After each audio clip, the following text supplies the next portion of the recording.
Hello students, in previous video we have studied about how to write sets by using listing method and rule method.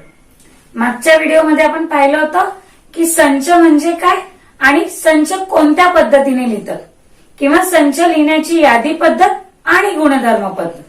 Okay, आज आपण आपला practice set 1.1 ला सुरुवात करत आहोत. Exercise 1.1. Okay, question number 1 आहे right following sets in listing method. खालील संच यादी पद्धतीने लिहा. ओके, दिलेलं आहे बघा. पहिलं समपूर्णांक संख्यांचा संच.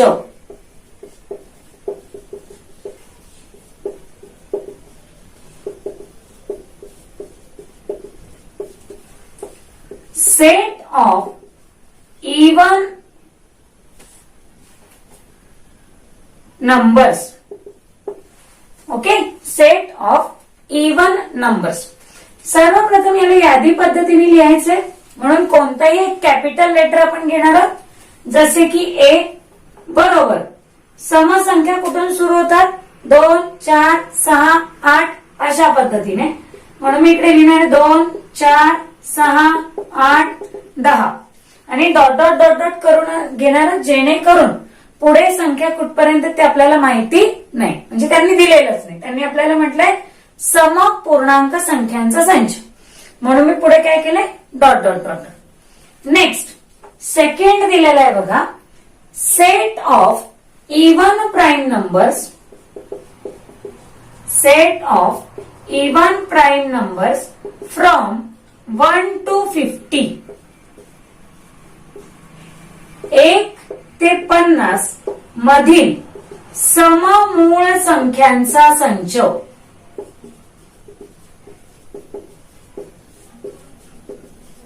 ओके, आता तुम्ही कोणताही एक कॅपिटल लेटर घ्या. मी घेत आहे बी.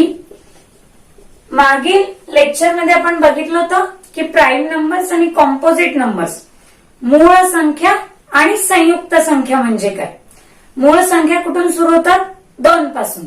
जसे की 2, 3, 5, 7, 11, 13, 17, 19 की ज्या संख्यांना त्या स्वतः शिवाय इतर कोणत्याही संख्येने भाग जात नाही. बरोबर, पण इथे दिलाय त्यांनी इवन प्राईम नंबर, सममूळ संख्या, त्यामुळे इथे फक्त येणार आहे संख्या 2. ओके, सो हे होतं आपलं सेकंड आन्सर.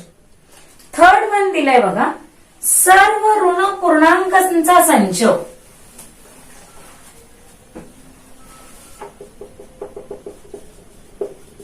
सर्व ऋण पूर्णांकांचा संच. Set of all negative integers. Okay, आता नेगेटिव्ह इंटिजर्स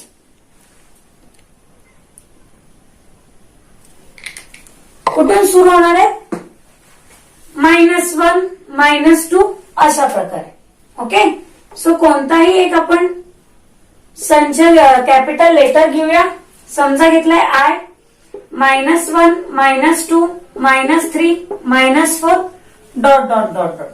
ओके, आपल्याला फक्त विचारलंय ऋण पूर्णांक म्हणून मी लिहिले सगळे ऋण संख्या. चौथा संच दिलेला आहे बघा संगीतातील 7 मूळ स्वरांचा संच.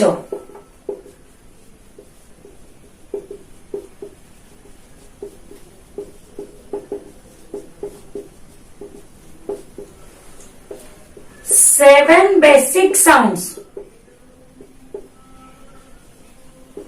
ऑफ सुर और सरगम.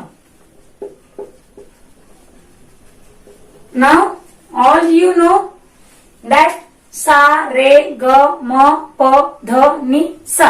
But we have to write one element at once. आपल्याला एक ऑब्जेक्ट एकदाच लिहायचंय, एक घटक एकदाच लिहायचंय. म्हणून काय लिहिणार मी, समजा तो संच आहे एम, तर इकडे लिहिणार सा, रे, ग, म, प, ध, नी, सा. हा 6 आपल्याला लिहायचा नाही इथपर्यंतच. मराठी मीडियम मध्ये आपण कसं लिहू शकतो याला सा, रे, ग, म, प, ध, नी.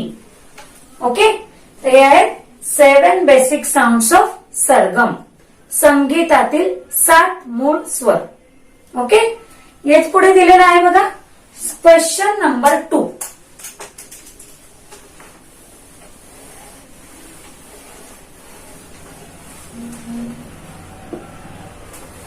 Now we have to write given statements in word.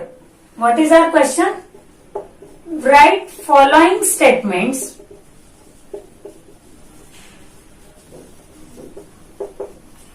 in words. खालील विधाने अक्षरात लिहा.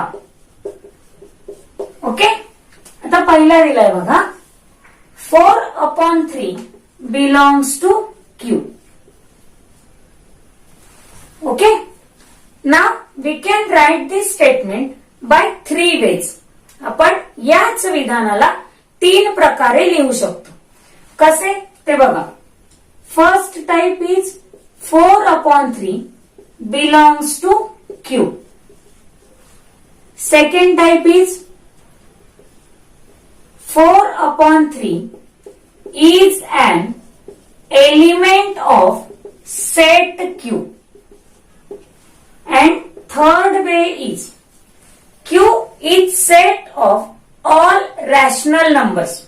एक सांगायचं आपलं राहून गेलं होतं की जसे नॅचरल नंबर्स, नैसर्गिक संख्यांचा संच n ने, इंटिजर्स म्हणजे पूर्णांकांचा संच i ने, होल नंबर्स पूर्ण संख्यांचा संच w ने, तसेच Q या अक्षराने परिमेय संख्यांचा संच दर्शवतात. Okay, Q is the letter for set of rational numbers. So we can say that 4/3 is a rational number. Is it correct? 3 प्रकारे याला कसं लिहू शकतो बघा. 4/3 हा संच Q चा घटक आहे, किंवा 4/3 ही परिमेय संख्या आहे.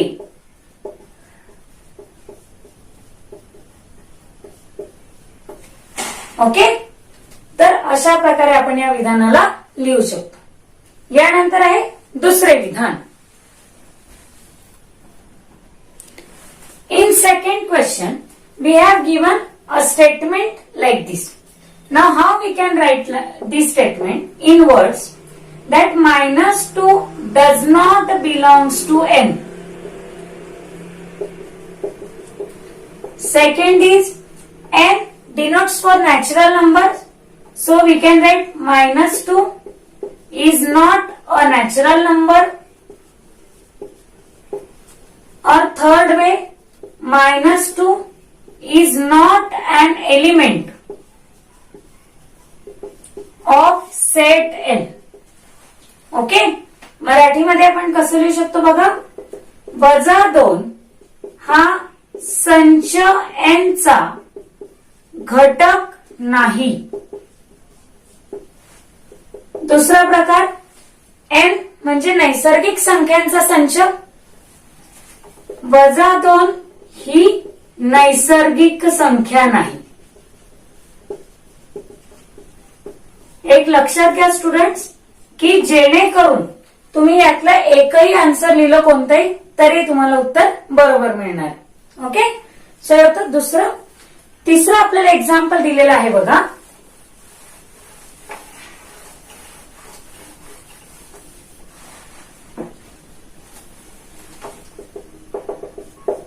P हा संच P चा असा घटक आहे की P ही विषम संख्या आहे.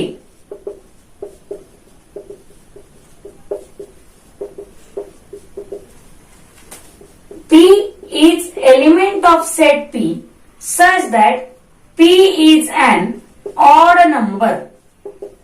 ओके, आता यालाच आपल्याला विधानात लिहायचंय. कसं लिहिणार? P is an element of set P. हा P कॅपिटल आहे, हा P स्मॉल आहे. Of set P where P is an odd number. P हा संच P चा असा घटक आहे की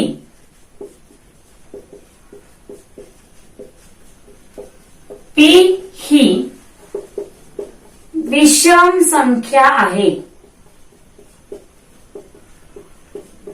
ओके, याला आपण एकाच प्रकारे लिहू शकतो. Okay, next question number 3.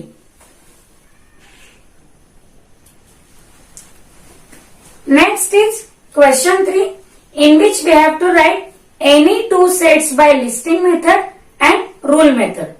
कोणतेही दोन संच यादी पद्धतीने किंवा गुणधर्म पद्धतीने लिहायचे. तर असे बरेच एक्झाम्पल्स आपण घेतले, त्यापैकी कोणतेही दोन उदाहरणं तुम्ही लिहू शकता किंवा आणखी वेगळे 5 ते 10 उदाहरणं तुम्ही लिहिली तरी चालेल. तर प्रश्न क्रमांक 3 हा होमवर्क साठी असेल.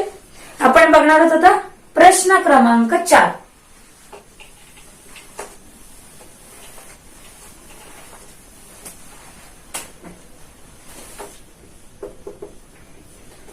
चौथ्या प्रश्नामध्ये आपल्याला काय दिलंय बघा, right following sets by using listing method. दिलेली संच यादी पद्धतीने लिहा. पहिला संच दिलाय बघा, भारतीय सौर वर्षातील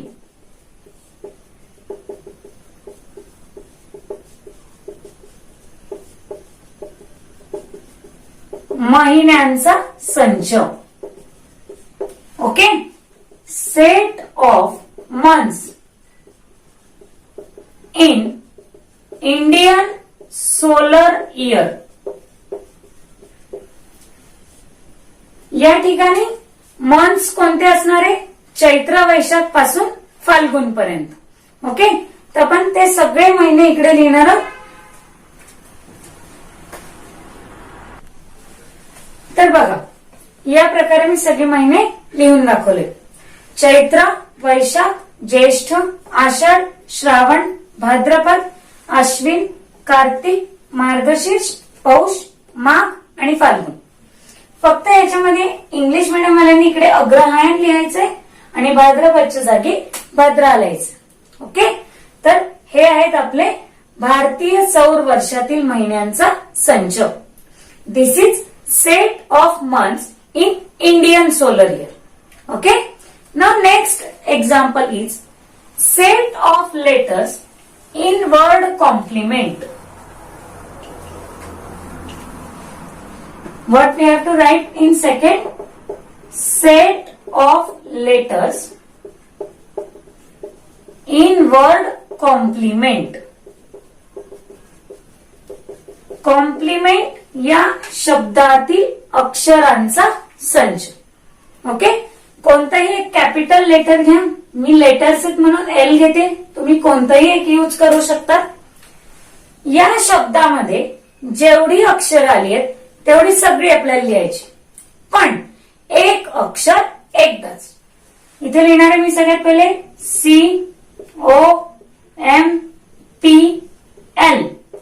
COMPLE. एम येऊन गेलाय, ई येऊन गेलाय, एन आणि T. Okay, so this set will contains letter COMPLE and T. Clear?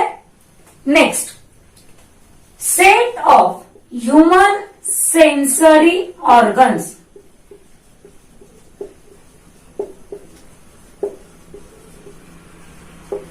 मानवी ज्ञानेंद्रियांचा संच.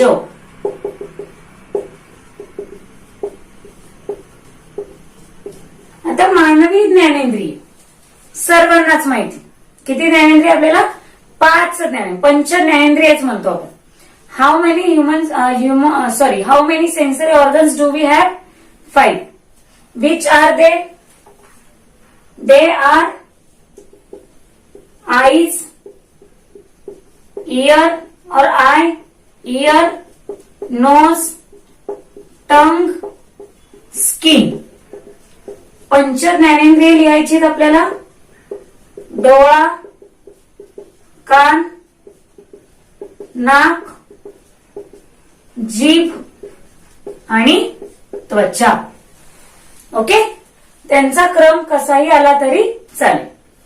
पुढचं दिलंय बघा आपल्याला 1 ते 20 मधील मूळ संख्यांचा संच.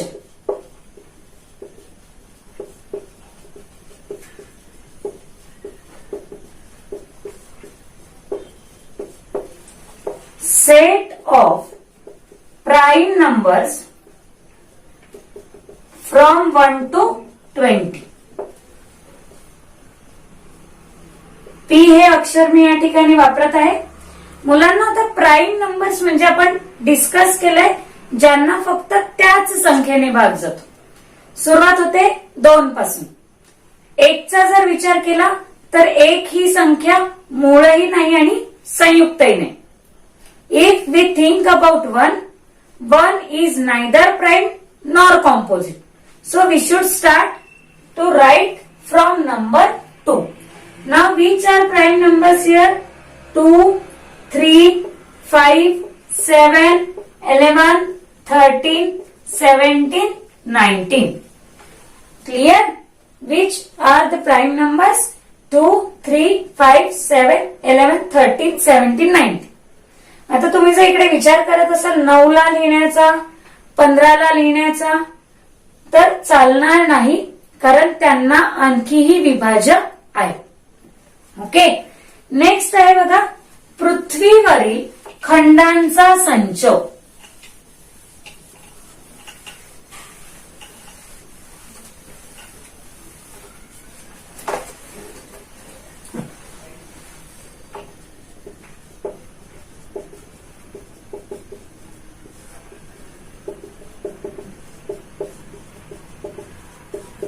Set of continents in the world. Now this is very simple set. You all know about the continents. सगळ्यांना देशामध्ये जगामध्ये किती खंड आहेत ते माहिती आहे. किती खंड आहेत? 7. Suppose the set is A. Okay. Now which are the continents? Asia, Africa, Europe, Australia, Antarctica, South America and North America are the 7 continents of the world. Okay?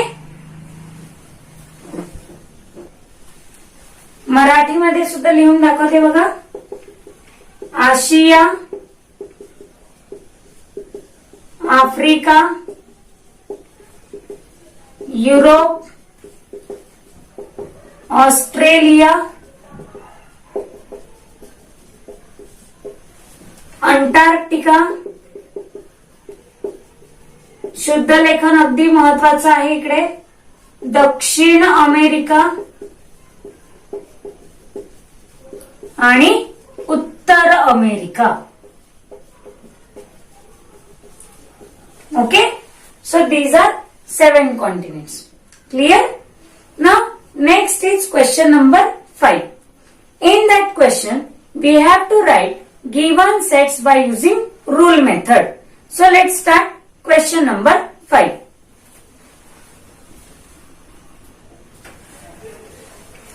Now in question number 5, first is given set A. A contains 1, 4, 9, 16, 25, 36, 49, 64, 81, 100. या सर्व संख्या संच A मध्ये आहे. Okay, आता याला लिहायचं आपल्याला गुणधर्म पद्धतीने. A हाच संच मी पुन्हा एकदा घेणार. त्या घटकासाठी स्मॉल लेटर यूज करणार. म्हणजेच A such that A or N such that N. You can take any small letter. So what is A? A is square of a number. If you observe the set, you can see they are squares of some numbers. तुम्ही जर संच बघितला तर यातील प्रत्येक संख्या पूर्ण वर्ग संख्या आहे. मग ती कोणाचा वर्ग आहे? 1 चा वर्ग, 2 चा वर्ग, 3, 4, 5, 6, 7, 8, 9, 10. 10 पर्यंतच्या संख्यांचा वर्ग आहे. म्हणून ए ही कोणती संख्या आहे? नैसर्गिक संख्या. म्हणून मी इकडे लिहिणार आहे ए बिलॉंग्स टू एन. ए हा संच एन चा घटक आहे. पण ए कुठपर्यंत आहे? 10 च्या वर्गापर्यंत. म्हणून मी इकडे लिहिणार ए लेस दॅन ऑर इक्वल टू 10. ए 10 च्या बरोबर किंवा 10 पेक्षा लहान आहे. ओके. नेक्स्ट दुसरा दिला आहे बघा संच. बी इज सेट ऑफ 6, 12, 18, 24, 30, 36, 42 and 48. बी या संचामध्ये जर आपण ऑब्झर्व केलं तर काय मिळतंय? 6च्या पाढ्यातील म्हणजे 6च्या पटीतील संख्या मिळतात. पण कुठपर्यंत? 6 8 48 पर्यंत. क्लिअर? तर याला मी कसं लिहू शकते? संच बी. बी मधील समजा बी हा घटक आहे, पण बी कसा आहे? 6च्या पटीतील संख्या. म्हणून मी इकडे लिहिलाय 6b. बी कुठून सुरू झालाय? 1 2 3 म्हणजे 6 गुणिले 1, 6 गुणिले 2, 6 गुणिले 3 अशा प्रकारे. बरोबर. तर मी इकडे लिहिणार बी बिलॉंग्स टू एन. बी हा संच एन चा घटक आहे. क्लिअर? नेक्स्ट कुठपर्यंत आहे? 8 पर्यंत. म्हणून B is less than or equal to 8. Is it clear? Next third one example. In third example, we have given letters in the set, that is S, M, I, L, E. Okay? तिसऱ्या संचामध्ये आपल्याला दिले काही अक्षर. त्या अक्षरांपासून एक particular word शब्द तयार होतोय का बघा. S, M, I, L, E. Smile. So we can write here C is set of C. C is element of set C such that C is a letter in word smile. Okay. यातील प्रत्येक घटक कोणता आहे? तर smile या शब्दातील अक्षरांचा. म्हणून मी काय लिहिणार आहे बघा. सी बरोबर सी जसे की सी हे स्माइल या शब्दातील अक्षर आहे. ओके. ते होतं तिसरं उदाहरण. या पुढे दिलेले चौथं उदाहरण. Now, in fourth example, we have given days present in week, Sunday to Saturday. या ठिकाणी प्रत्येक एलिमेंट लिहिणं गरजेचं आहे. मी या ठिकाणी लिहिला नाही, पण तुम्ही लिहायला लागेल. ओके. तुम्हाला लिहायला लागेल. रविवार, सोमवार, मंगळवार, बुधवार, गुरुवार, शुक्रवार, शनिवार काय आहे? आठवड्यातील वार. म्हणून मी इकडे लिहिणार आहे D. Such that D is an element of set D where D is a day in a week. Week चं स्पेलिंग पण लक्षात घ्या. काही लोक इकडे WEAK वीक लिहितात. तो वीक म्हणजे कमजोर आणि हा वीक म्हणजे आठवडा. ओके. सो डी हा संच डी चा असा घटक आहे की डी हा आठवड्यातील वार आहे. ओके. तर सिंपली आपण अशा प्रकारे संच गुणधर्म पद्धतीने लिहू शकतो. यातील सर्वात शेवटचं उदाहरण दिलंय बघा. एक्स हा संच आणि त्यामध्ये दिले 3 अक्षर A, E, T. What is given? Set X where X contains letters A, E, T. या संचाला आता आपल्याला गुणधर्म पद्धतीने म्हणजेच रूल मेथड मध्ये लिहायचं. सो कसं लिहिणार आहे? X is element of set X. काय म्हटलं मी पुन्हा एकदा बघा. X is an element of set X such that X is a letter. आता या 3 अक्षरांपासून एक शब्दच बनू शकतो. इट किंवा टी या दोघांपैकी. Is a letter in word it किंवा टी. तुम्ही टी लिहिलं तरी सुद्धा बरोबरच मिळणार आहे. एक्स हा संच एक्सचा असा घटक आहे की एक्स हे टी या शब्दातील अक्षर आहे. ओके, तर अशा प्रकारे आपण प्रॅक्टिस सेट 1.1 सोडवली. ओके, आता याच प्रॅक्टिस सेट वरती आधारित मी काही होमवर्कला उदाहरणं देणार आहे, ते सुद्धा लिहून घ्या.